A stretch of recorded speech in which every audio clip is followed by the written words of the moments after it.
Tra le novità di questa campagna elettorale, di questo turno per le amministrative a Verona, c'è la lista del Movimento 5 Stelle che fa riferimento a Beppe Grillo, sostiene come candidato sindaco Giovanni Benciolini. E qui per la lista a rappresentarla c'è Fabio Pimazzoni. Quindi una novità, come avete deciso questa discesa in campo? Il candidato sindaco è Gianni Benciolini, mi dispiace, la correggo subito, ma è Gianni Benciolini. La lista è nata nel 2009, quindi è una lista, il movimento è nato nel 2009, abbiamo deciso di candidarci a Verona adesso per la prima volta, quindi è una novità assoluta. La discesa in campo deriva da anni di attivismo del gruppo di Verona che lavora già per le regionali, ci siamo candidati.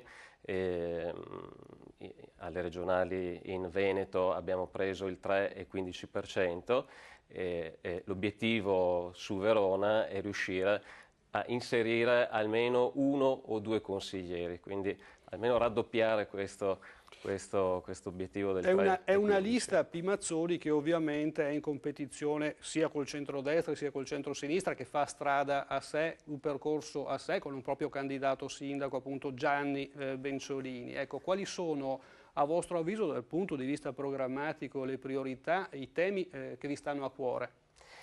I temi sono tanti, su Verona c'è veramente tanto da fare, è una grande città, uno dei comuni più grandi d'Italia, 260.000 abitanti. Il tema fondamentale, direi, è quello di rivitalizzare la democrazia.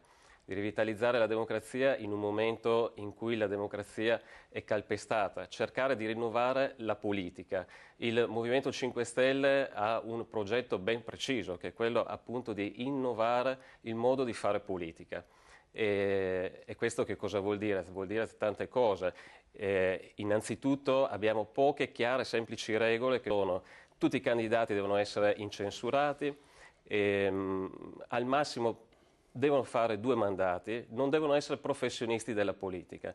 Il professionista della politica, abbiamo visto, ha fallito, i partiti hanno fallito in tutti questi anni e adesso ormai i nodi vengono al pettine. Con la vostra presenza voi intendete comunque condizionare l'amministrazione comunale che si incaricherà di governare la città nei prossimi 5 anni? Sì, assolutamente sì. E questo è l'obiettivo. E l'obiettivo è quello di portare pochi e chiari punti che sono nel nostro programma online. Il programma è stato scritto a 1000 mani con i cittadini in una modalità stile Wikipedia e quindi è stato condiviso dalla cittadinanza. E noi all'interno di questo programma abbiamo pochi e chiari punti. Per esempio il progetto Rifiuti Zero è tagliare i costi della politica e questo è un esempio. La raccolta di firme per la Regione Veneto per tagliare i costi della Giunta regionale e del Consiglio regionale.